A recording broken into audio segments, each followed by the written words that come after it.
여호와께 그의 이름에 합당한 영광을 돌리며 거룩한 옷을 입고 여호와께 예배할지어다. 여호와의 소리가 물 위에 있도다. 영광의 하나님이 우레소리를 내시니 여호와는 많은 물 위에 계시도다. 아멘. 예수 우리 왕이여, 이곳에 오셔서 우리가 왕께 드리는 영광을 받아 주소서. 우리는 주님의 백성, 주님은 우리 왕이라. 왕이신 예수님 오셔서 좌정하사 다스리소서. 예수 우리 주시여, 이곳에 오셔서 우리가 주께 드리는 찬양을 받아 주소서. 우리는 주님의 종들, 주님은 우리 주시라. 주 대신 예수님 오셔서 이 찬양을 받아 주소서. 찬송하리로다. 하나님 곧 우리 주 예수 그리스도의 아버지께서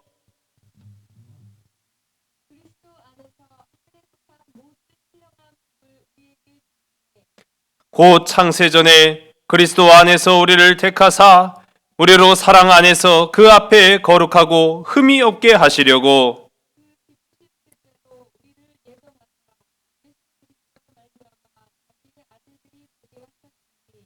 이는 그가 사랑하시는 자 안에서 우리에게 거저 주시는 바 그의 은혜의 영광을 찬송하게 하려는 것이라.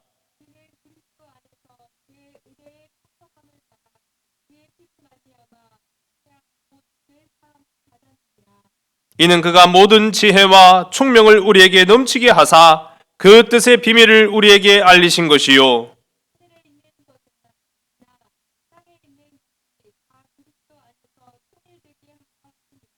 모든 일을 그의 뜻의 결정대로 일하시는 이의 계획을 따라 우리가 예정을 입어 그 안에서 기업이 되었으니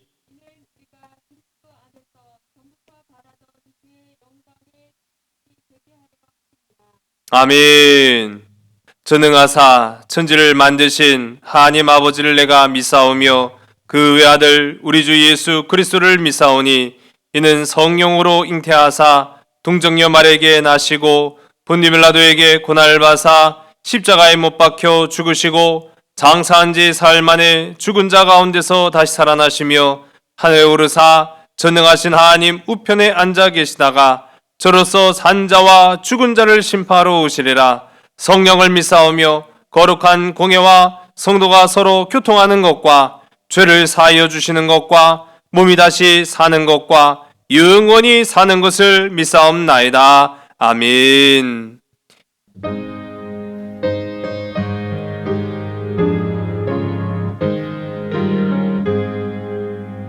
시온의 영광이 빛나는 아침, 어둡던 이 땅이 밝아오네. 슬픔과 애통이 기쁨이 되니 시온의 영광이 비춰오네. 시온의 영광이 빛나는 아침, 매였던 종들이 돌아오네. 오래전 선지자 꿈꾸던 복을 만민이 다 같이 누리겠네. 보아라 광야에 화초가 피고 말랐던 시냇물로 오네. 이 산과 저 산이 마주쳐 울려 주 예수 은총을 찬송하네. 땅들아 바다야 많은 섬들아 찬양을 주님께 드리오라. 싸움과 죄악이 가득한 땅에 찬송이 하늘에 사무치네. 아멘. 살아계신 아버지 하나님, 우리에게 새해 새날을 허락하시고 우리 1월 두 번째 주일로 또 예수님께서 세례 받으셨음을 기념하는 세례 주일로 예배를 드리게 하시니 참으로 감사합니다. 예수님께서는 하나님의 아들이시면서도 세례 요한에게 머리를 숙여 겸손의 본을 보이셨듯이 오늘 우리도 우리 자신을 낮춤으로 말미암아 하나님의 아름다운 자녀답게 그리스도를 따르는 십자가 짊어진 주님의 제자들로 이 땅 가운데 살아갈 수 있도록 인도하여 주시옵소서.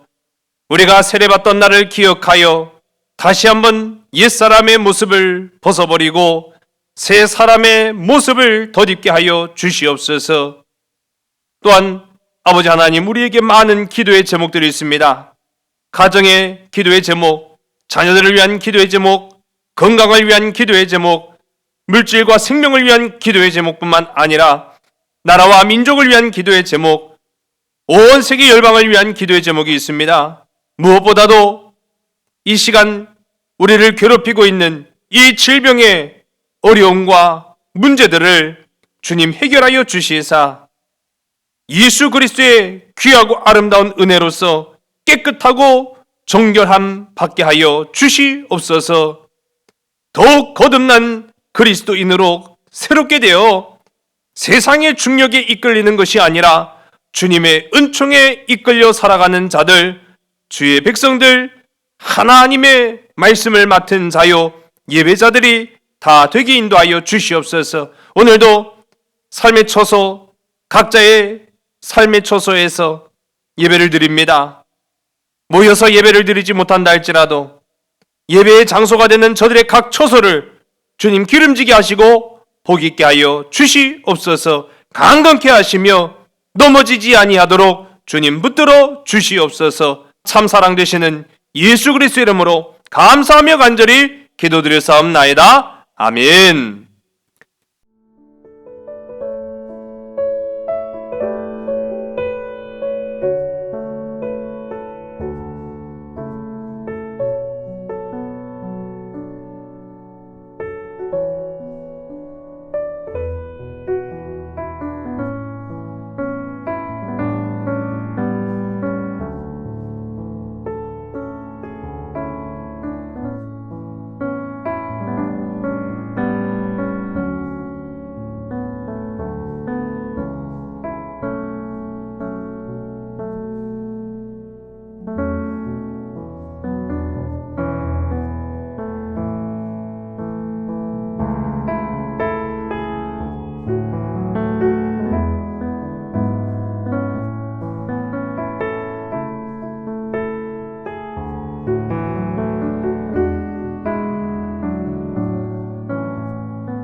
사도행전 28장 16절서부터 28절의 말씀을 제가 봉독합니다.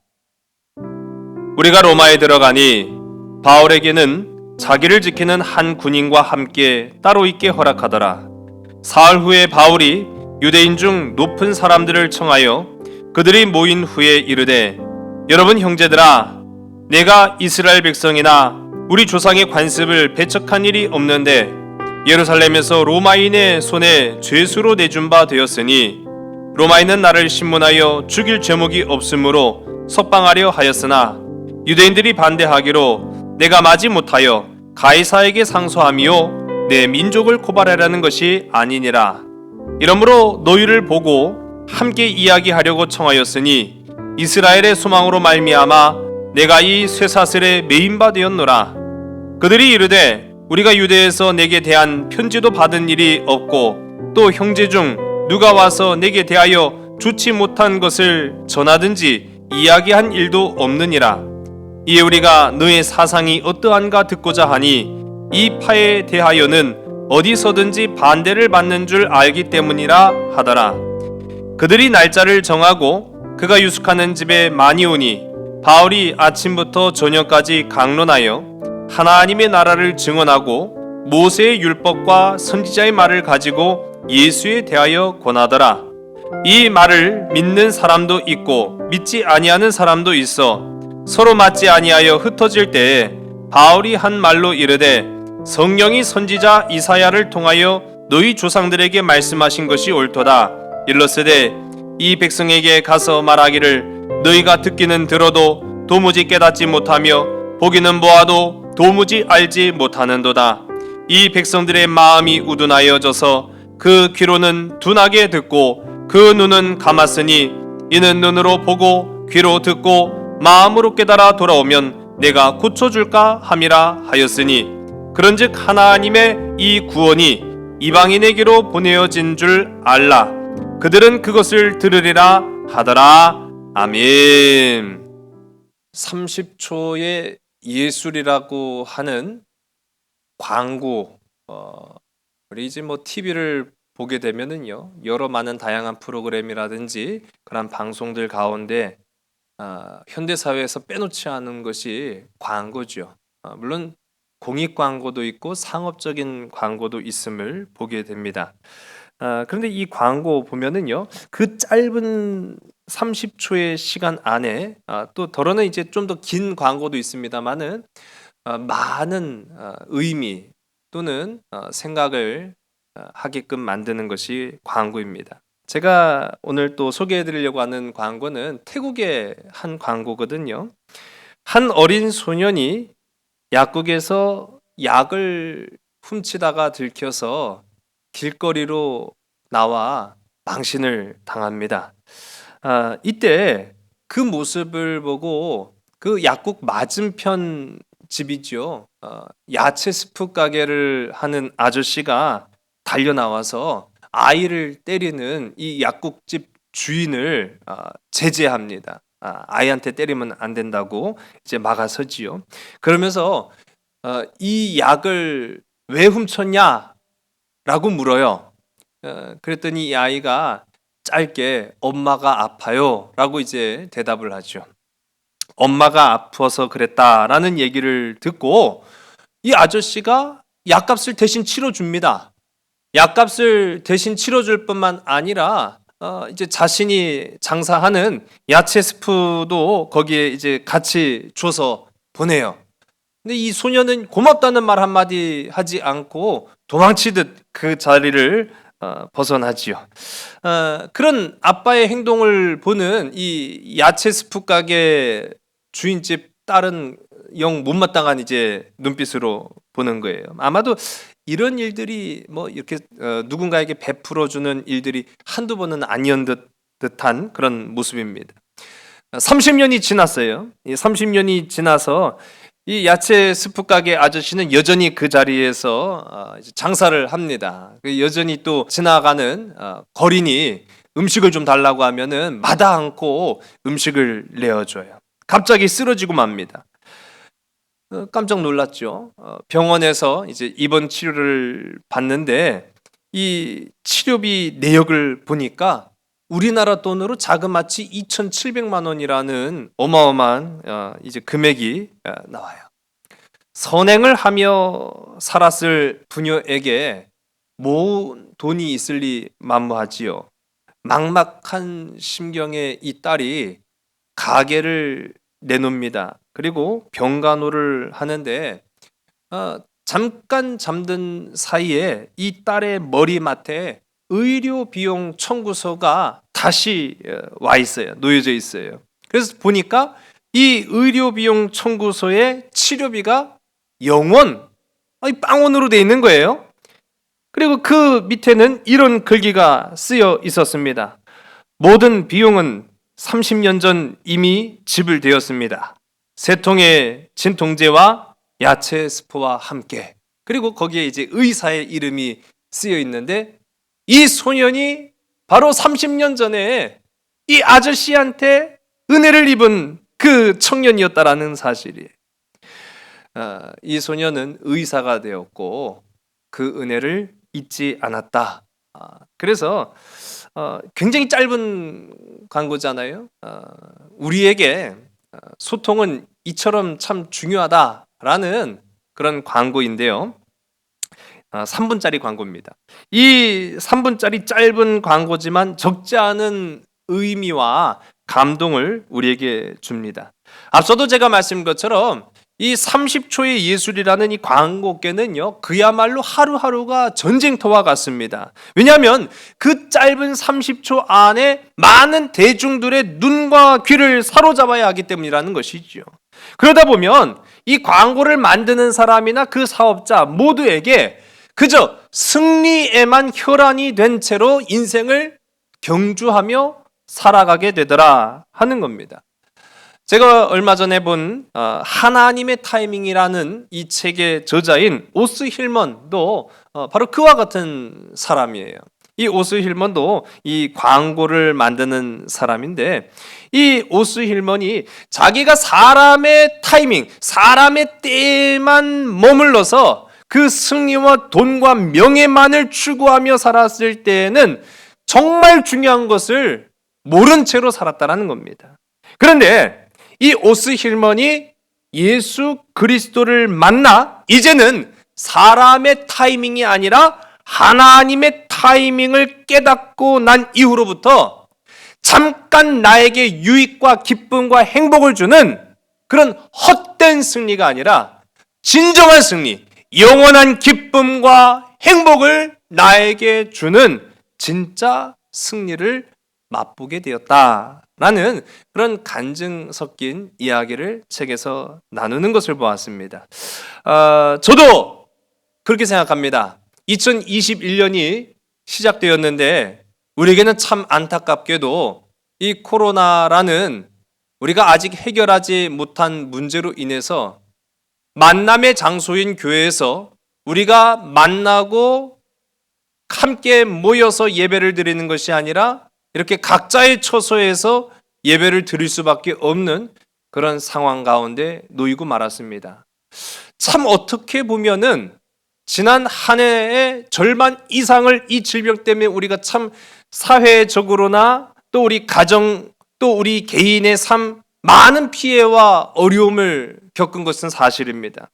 그런데 우리가 이때 결국 우리를 정말로 즐겁고 행복하게 만드는 것이 무엇이냐, 진짜 중요한 것이 무엇이냐라는 것을 생각해 볼 수 있는, 그래서 사람의 타이밍이 아니라 하나님의 타이밍을 아는 그리스도인들이 되었다라는 의미에서 2021년은 우리에게 새롭게 다가오는 한 해이지 않을까라는 기대감을 가져봅니다.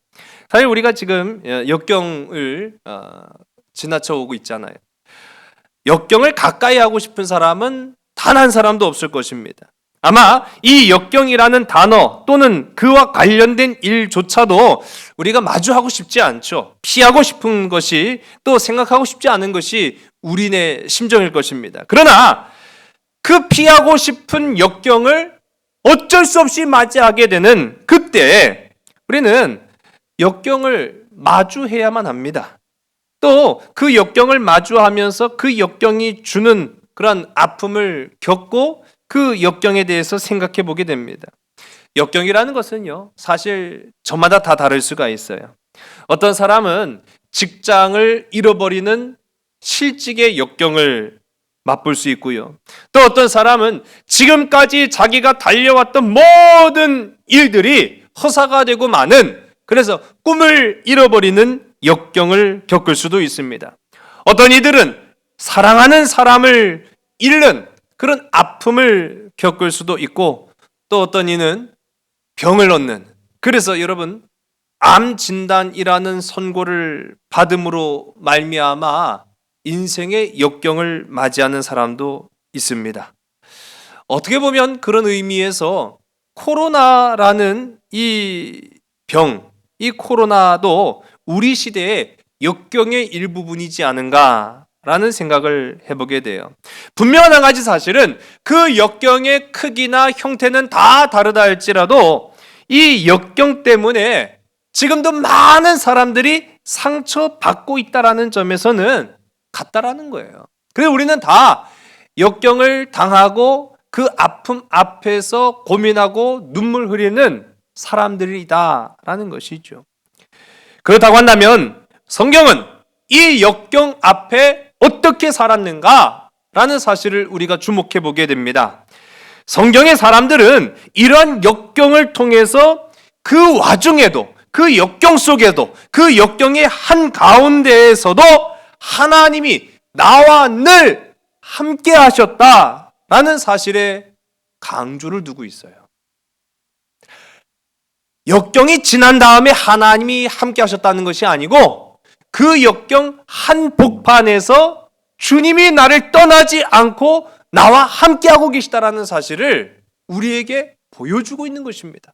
마치 저 풀무불 속에 들어갔던 다니엘과 그의 친구들 가운데 우리 주 하나님께서 그들의 고통 속에 그들과 함께 하셨듯이, 마치 저 골고다 언덕 그 십자가상에서 인생이 짊어질 수밖에 없는 그 운명의 십자가를 우리 주님이 대신 지시며 그 십자가상에서 물과 피를 다 쏟으신 것처럼 주님은 역경 후에 우리를 만나 주신 것이 아니고 주님은 그 역경 한가운데에 우리와 함께 계시더라 하는 사실입니다. 오늘 우리가 이제 사도행전 말씀을 자그마치 80주간 함께 나누고 있습니다. 우리가 이 사도행전을 지금까지 말씀을 함께 보면서 주목해 본 이유가 바로 이것입니다. 믿음의 사람들은 이 역경의 시대에 어떻게 살았는가?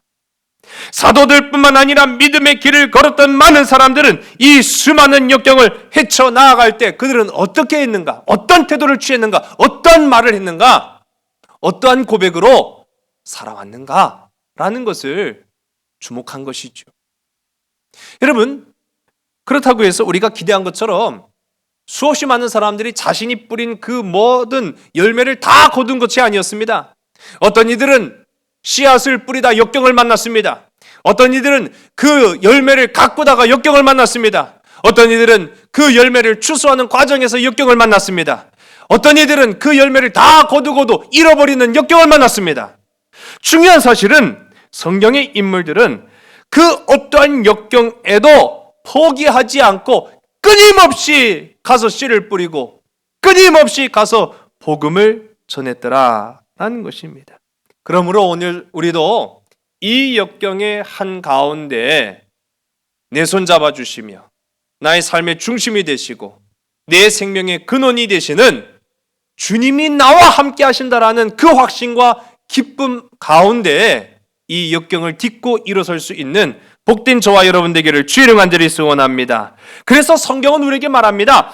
역경에 매몰되지 않고 역경을 통해 성숙한 그리스도인이 되라 라고 말하고 있어요. 성숙한 그리스도인이 되라. 여러분, 성숙한 그리스도인은 어떤 사람들이냐? 바로 아름다운 품격을 가지고 있는 사람들이다 라는 사실이에요. 그러면 그 아름다운 품격이란 무엇이냐? 예수의 마음을 닮아가는 사람, 그리스도의 옷을 입고 살아가는 사람들이야말로 정말로 이 세상이 필요로 하는 아름다운 품격 있는 사람이다 라는 사실이죠. 얼마 전에 참으로 가슴 아프고 정말 가슴이 찢어지고 미어지는 그런 사건, 사고들, 코로나뿐만 아니라 우리가 한간에 많이 이제 뉴스나 그런 부분들을 통해서 보셨을 거예요. 입양된 16개월 아이가 양 부모의 손에 무참히, 정말로 어떻게 보면은 저는 이거는 미필적 고의가 아니라 고의에 의한 살인이다라고 생각을 해요. 그 양육의 본질을 잊어버리고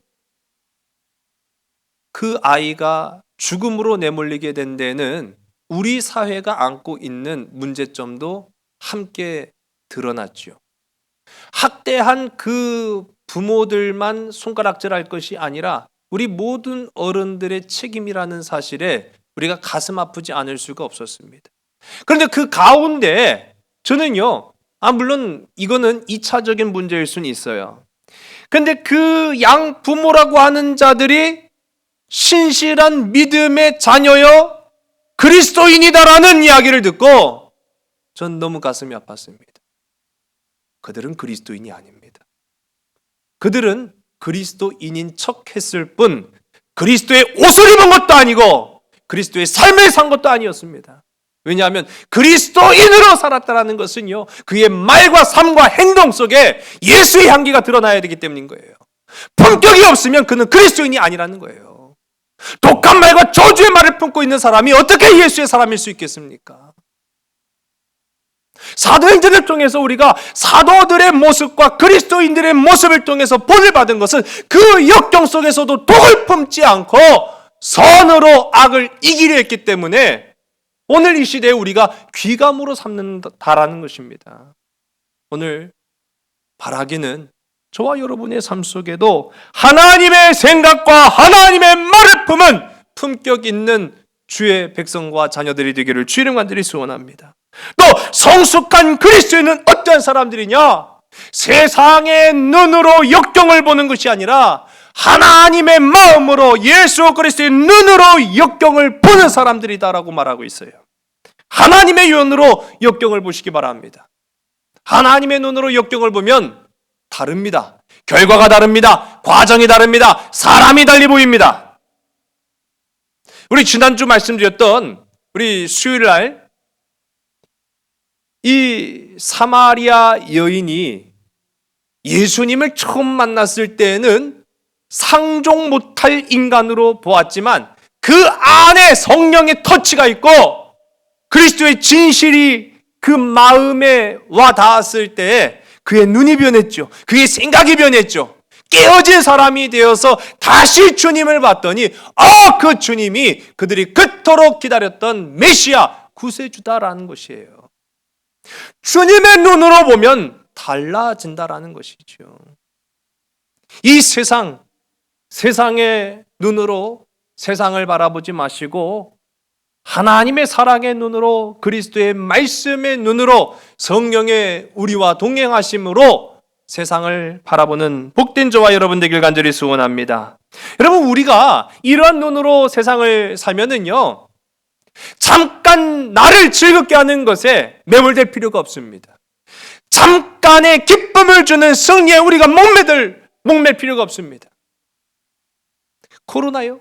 여러분, 우리가 마주한 이 코로나라는 질병의 문제 해결되면 영원히 우리가 행복할까요? 그렇지 않습니다. 앞서도 말씀드린 것처럼 코로나도 이 시대의 역경의 일부분이라는 사실이에요. 학교를 진학하면 마냥 영원히 행복할까요? 그렇지 않습니다. 좋은 직장 가면 마냥 영원히 행복할까요? 그렇지 않습니다. 결혼 잘하면, 자녀를 낳으면 영원히 행복할까요? 아니요, 그렇지 않습니다. 우리는 영원히 안전할 세상에 거할 수가 없습니다. 그렇기 때문에 우리는요, 진짜 우리를 보호하시며 진짜 우리에게 참된 행복을 주는 해결자를 찾아야 된다는 사실이에요. 오늘 진짜 인생의 해결이 되시고 참된 생명의 치료제가 되시는 예수 그리스도를 저와 여러분의 삶 속에 만나는 복된 주의 백성, 주의 자녀 되기를 주의 이름으로 간절히 소원합니다. 예수 그리스도를 만나야 된다는 사실. 제가 다음 주에 이 말씀을 마무리 짓고 우리가 이제 다다음 주 비대면이 이제 대면으로 전환되는 시점에 다시 이제 새롭게 창세기 말씀을 통해서 새로운 우리의 믿음의 출발을 시작을 하려고 합니다.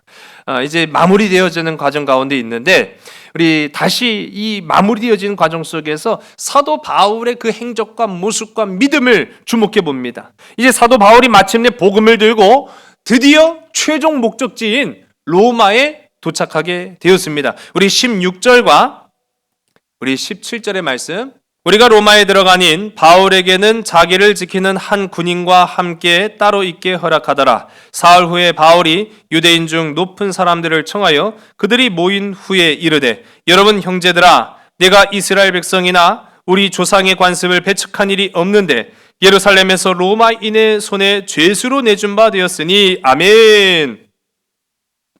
어떻게 보면 이제 관대한 처분이 내려집니다. 물론 아주 완전한 자유가 보장된 것은 아니었고요. 가택연금이라는 형태로 그래도 비교적 자유로운 생활이 보장된 이 로마에서의 삶을 통해서 이제 사도 바울은 로마에 복음을 전파하는 아주 놀라운 하나님의 역사를 이루어가는 그런 모습들을 보게 됩니다. 그러면서 오늘 우리가 함께 읽은 말씀 가운데 보니까 그가 3일만 이제 쉬고 굉장히 짧은 시간이죠. 어떻게 보면은 그 긴 시간 동안 고난의 여정을 헤쳐왔다가 아마도 몸과 마음이 다 힘들지 않았을까라는 그런 생각을 해보게 됩니다. 그런데 이제 단 3일만 이제 몸을 쉬고요. 그 후에 유대인들을 청하여 복음 사역을 시작을 합니다. 오늘 우리가 함께 읽은 말씀 보면 그냥 유대인이 아니고 유대인 중에 높은 사람들을 불렀다라고 말하고 있어요. 아니 그럼 높은 사람 낮은 사람 뭐 차별하냐? 그것이 아닙니다. 이게 사도 바울의 전도의 전략이었다라는 것을 우리가 보면 알 수 있어요. 우리 이전에도 사도 바울이 1, 2차, 3차 전도 여정을 하는 그런 과정 속에서 사도 바울은요 어디를 가든지 그 전도의 구심점을 만들기 시작합니다. 그 체계를 갖췄다라는 것이죠. 회당을 중심으로 복음을 전하였다든지 하는 그러한 모습들을 우리가 보게 됩니다. 이것은 차별이 아니라 아주 조직적이고 체계화된 모습. 왜 그렇게 했느냐? 그것이 가장 효율이 높았기 때문이다라는 거예요. 저는 가끔 보면은 믿음이 너무 좋으면 이해가 안 된다라는 사람들 보면은 저는 그게 더 이해가 안 돼요. 믿음이 좋은 사람들은요 오히려 더 합리적입니다. 믿음이 좋은 사람들이요 납득할 수 없는 그런 이해 무지의 경지에서 행동하고 말하는 것이 아님을 우리가 알지요. 그것을 이제 사도 바울을 통해서도 보게 되는 거예요. 사도 바울이요 유대의 높은 사람, 지도자격에 있는 사람들을 불러서 먼저 그들에게 확신을 주고 그들을 통해서 말을 전파하는 것이 더 효과적이다라는 것을 알고 있었기 때문입니다. 우리는 그런 부분에서 우리의 삶 또한 생각해 볼 수 있습니다. 조직적이고 체계적인 방식을 거절하고 거부하는 것이 그리스도인이 아닙니다. 우리가 지금 이 대한민국 사회에서 살아가면서 나라를 부정하면서도 바른 교회를 세우기를 원한다? 그거는 교회로서의 온전한 모습이 될 수가 없을 것입니다. 이제 우리가 지금 2주간 비대면 예배로 전환하는 그런 모든 과정 또한 마찬가지로 성도들의 안전과 우리 모두의 건강을 위해서 내린 결정이다라는 사실이지요.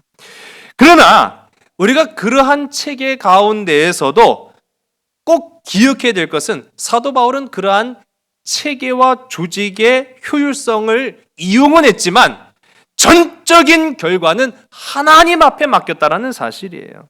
사도 바울은 그것이 다가 아니었다라는 것을 주장합니다. 하나님의 뜻에 있음을 알고 그 결과에 따라 살아가는 것이 성도의 바른 모습이다라고 말하고 있죠.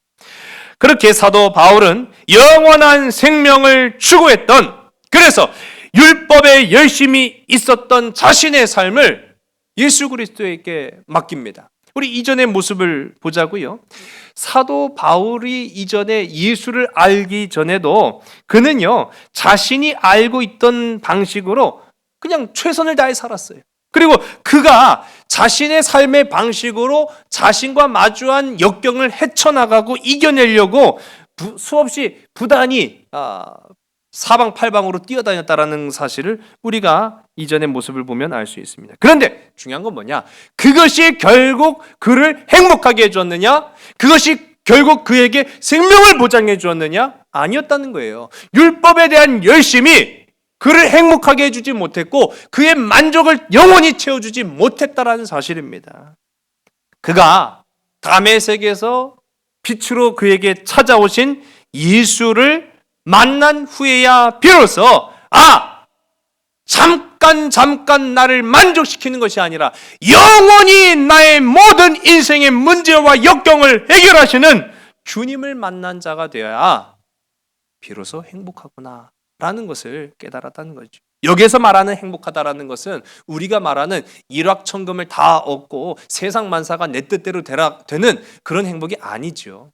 사도 바울 얼마나 고생 많이 당했습니까? 그러나 그의 기쁨을 어떠한 고생도 어떠한 역경도 빼앗을 수 없었다라는 사실입니다. 빌립보서 3장 8절 가운데 보면 그리스도 예수를 아는 지식이 가장 고상하기 때문에 내가 그 가장 고상한 예수 그리스도를 위하여 내 모든 것을 잃어버리고 배설물로 여겼다라고 말하고 있어요. 여기서 중요한 것은요, 제가 주목해 보는 것은 내가 모든 것을 포기했다고 말한 것이 아니라 잃어버렸다라고 말했죠. 여기 지난 시간에도 제가 이 부분 말씀드렸습니다. 자의적으로 포기한 것이 아니라 잃어버렸다는 거예요. 타의에 의해서 하나님께서 나를 전적으로 내려놓지 않을 수밖에 없게끔 만들어 놓으셨다라는 사실입니다. 완전한 예수 그리스도의 사람이 되었다라는 것을 의미하는 것이죠. 여러분, 역경은 포기하는 것이 아니라 포기되도록 만드는 것입니다. 잃어버리게 만드는 것입니다. 그러나 그 잃어버리게 만드는 과정을 통해서 우리는 유일한 희망이 되시고 유일한 해결이 되시는 예수밖에 붙잡을 수 없다는 사실이에요. 그것이 진리라는 사실이죠. 그렇게 산 사람은 주님을 위해 살 수밖에 없다는 사실입니다. 다 포기하고 다 잃어버려도 그 한 가지 예수만큼은 포기할 수 없는 사람이 바로 믿음의 사람이다. 바로 역경을 주와 함께 이겨내는 사람이다라는 사실이죠. 이제 가택연금으로 유대인들을 초대합니다.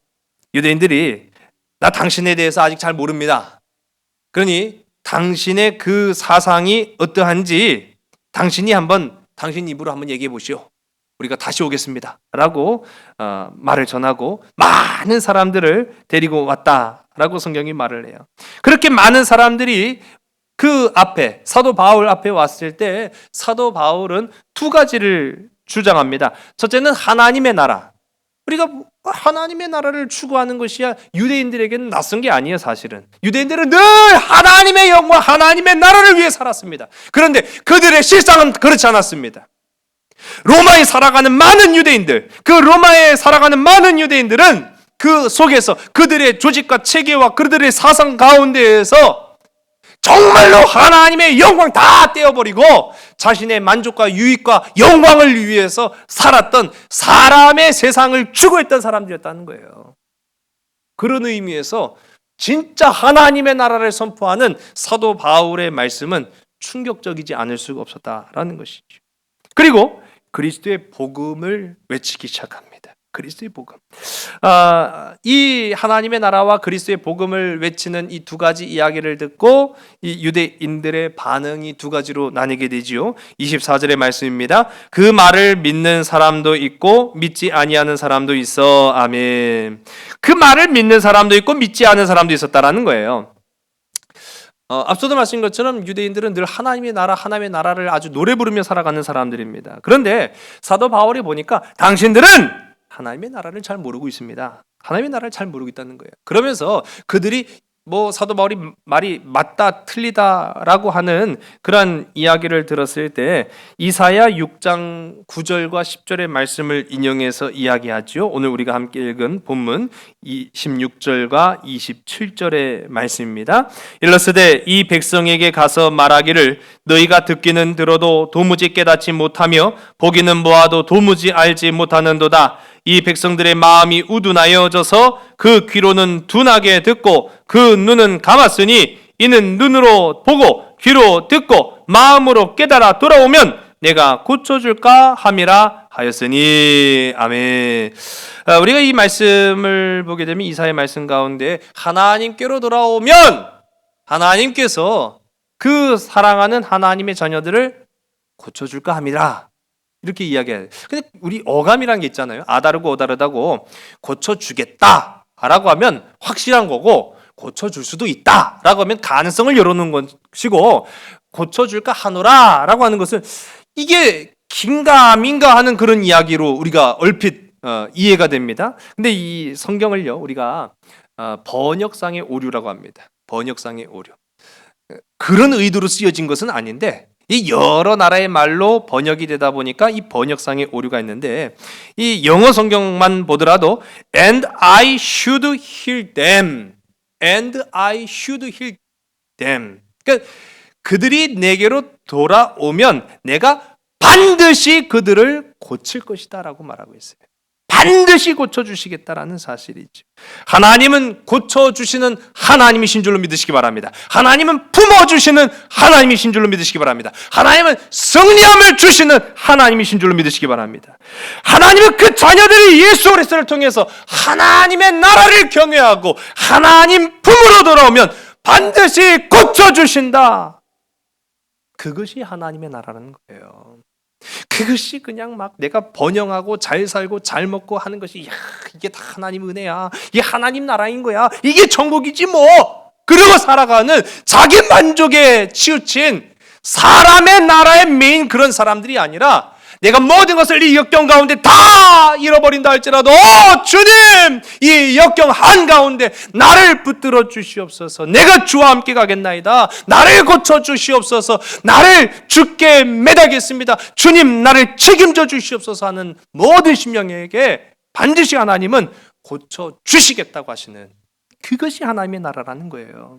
여러분, 이 얘기를 들으면은요, 이 이야기는 사도 바울이 유대인들, 특히 로마 시대를 살았던 유대인들에게만 해당되는 이야기가 아니라 오늘 이 시대를 살아가는 우리에게 해당되는 이야기다라는 사실입니다. 여러분, 유대인들은 율법의 전문가예요. 하나님 전문가입니다. 근데 뭐가 문제란 말이에요? 뭐가 문제였을까요?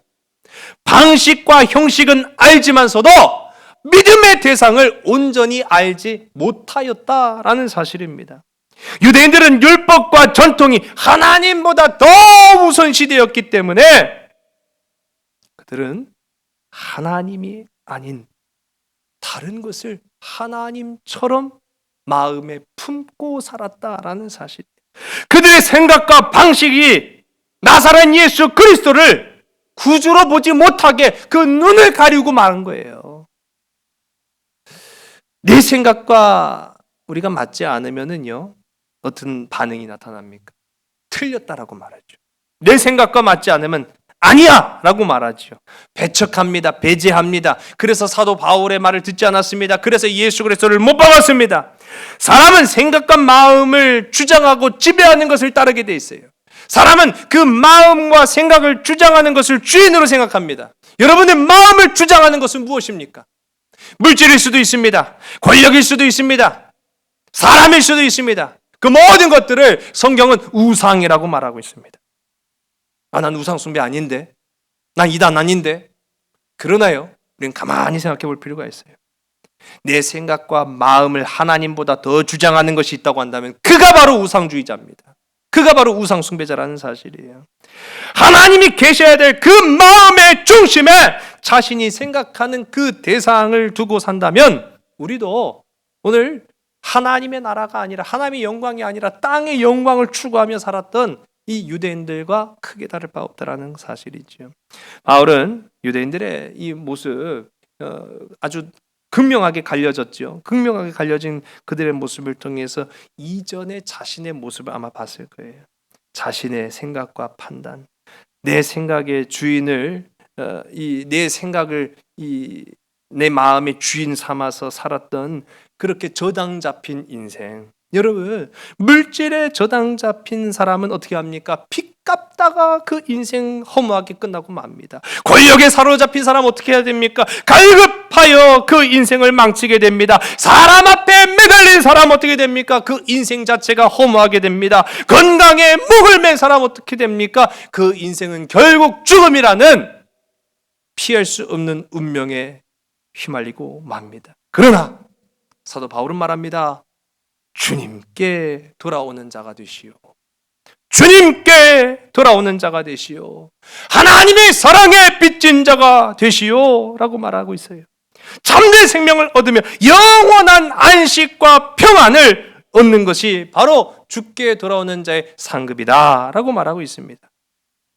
오늘 우리가 함께 본 이 사도 바울은요, 아까 제가 잠깐 말씀드렸던 그 광고에서 이 엄마를 위해 물건을 훔친 이 소년처럼 빚진 자였습니다. 빚진 자였다는 거예요. 그 당시에는 아무런 갚을 길 없는 빚진 자에 불과했죠. 그러나 그는요, 그걸 마음에 두고 살았기 때문에 그가 빠른 길로 걸어갈 수 있었던 것처럼 사도 바울도 마찬가지였어요. 그렇게 그냥 살다가 자신의 목적과 자신의 영광을 위해서 그 헛된 길을 걷다가는 결국은 허망한 죽음만이 맞이할 수밖에 없었을 텐데, 다메섹에서 주님 나를 만져주시고 주님 나의 모든 죄를 다 사여 주시는 그 십자가의 사랑에 빚지고 마니까요, 사도 바울은 사랑의 빚진 자로 지금까지 살아왔다라고 고백을 하고 있어요. 그래서 사도 바울이 고백하지 않습니까? 나는 살아도 주를 위해 살고 죽어도 주를 위해 살겠다. 여러분, 오늘 그런 결단과 고백이 우리 가운데 있어야 할 줄로 믿습니다. 살아도 주를 위해 살고 죽어도 주를 위해 살겠습니다. 코로나가 두렵지만은 코로나보다 주님을 더 두려워하며 주님을 더 내 생명의 근원이심을, 그리고 치료자이심을 고백하며 살아가겠습니다라고 고백하는 우리 믿음의 백성들이 되어야 된다라는 거죠. 여러분, 이제 한 주일 동안 이 말씀 여러분의 삶 속에 적용하시기를 소원합니다. 여러분의 삶의 진짜 소망은, 진짜 소원은, 진짜 기쁨은, 진짜 행복은 무엇입니까? 이 시대가 지금 바라고 있는 진짜 소망이라고 하면은 이 코로나를 치료하는 백신이죠. 제가 좀 찾아봤어요. 이 백신이라고 하는 것은, 이 백신이라고 하는 말은 병원체의 항원 인식 부위와 유사한 구조이나 병원체와 달리 병원성이 없는 치료약. 한마디로 말하면 전 이걸 딱 보니까 그 모습이구나. 인간의 모습으로 이 땅 가운데 오셨지만 인간과 같은 죄성이 없으신 예수 그리스도만이 우리의 유일한 백신이시구나, 유일한 치료제이시구나. 그렇기 때문에 우리는요, 예수 백신을 맞아야 됩니다. 저는 주님께 내 생명을 맡깁니다. 여러분, 무엇에 여러분의 생명 맡기시겠습니까?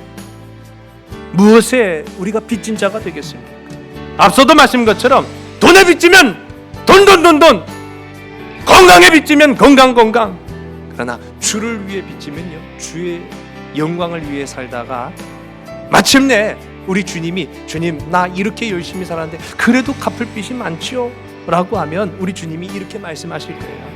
이미 다 예수 그리스도의 피로 지불되었음. 죄 사함을 받았다라는 거예요. 오늘 이 하루를, 또 새롭게 시작되는 한 주일을 주님과 함께 동행함으로 이 역경의 한가운데에서 힘차게, 그리고 감사함으로, 사랑함으로 여러분 십자가의 빚진 자들로 살아가시기를 주 이름 간절히 소원합니다. 기도하시겠습니다.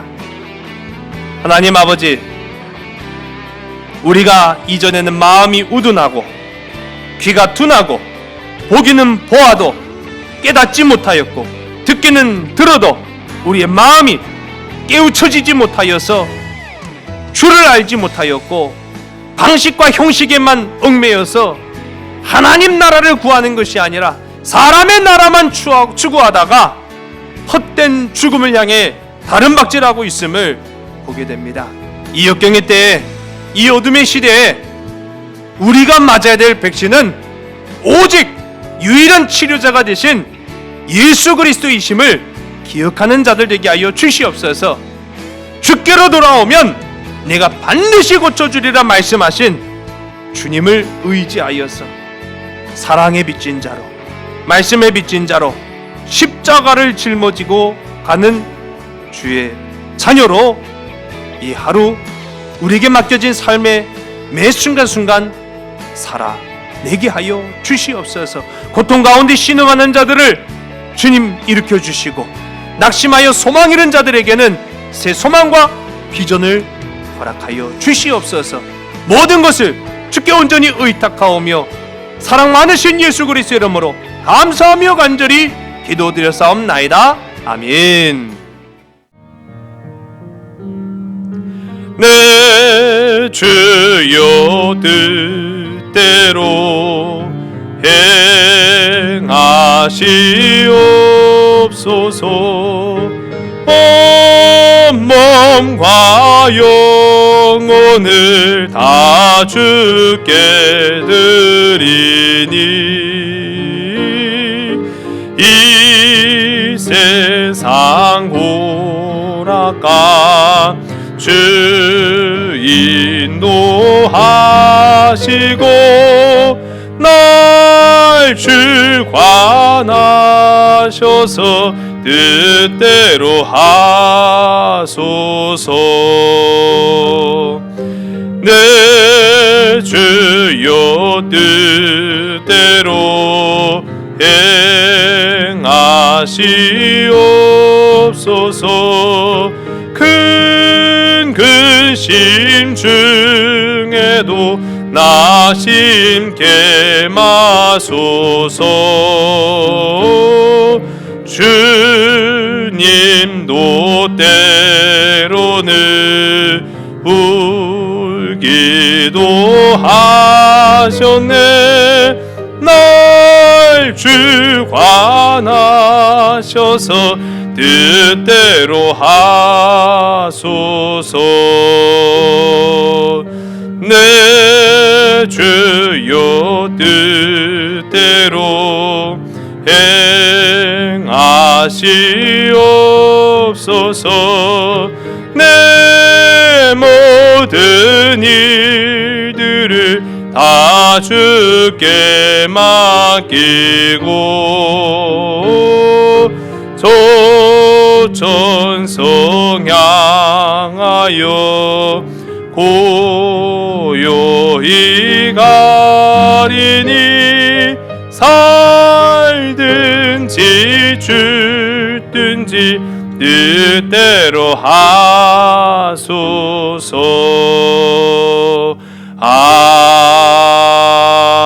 아멘. 우리를 주님의 거룩하고 아름다운 일꾼으로 삼으시는 하나님의 무한하신 사랑하심과 하나의 부르심을 받은 이가 어떻게 살아야 하는지 그 본된 모습을 보여주신 예수 그리스도의 은혜와 하나님의 일을 감당하게 하는 힘주시는 성령의 동행하심이 주님의 충실한 일꾼 되어 살기를 다짐하며 세상으로 나아가는 모든 이들 머리 위에 지금으로부터 영원토록 함께하여 주시기를 간절히 축원하옵나이다. 아멘.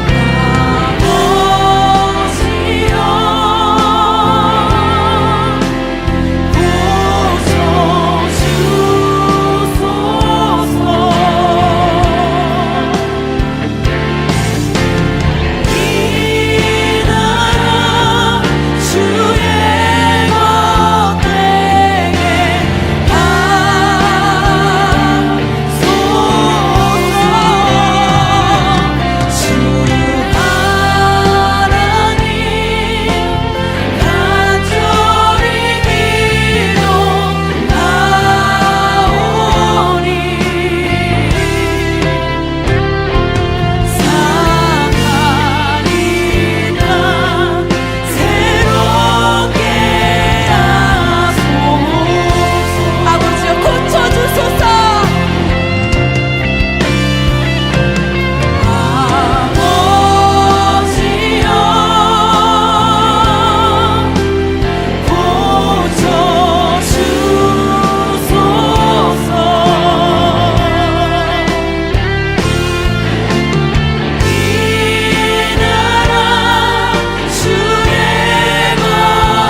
แม่ป่วยเหรอ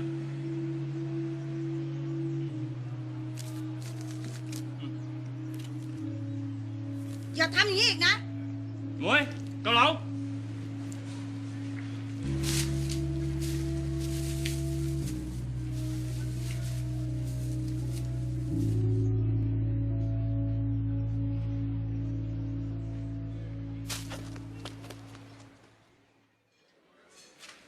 จ๋อนั่งเลยครับนั่งเลย ป๊า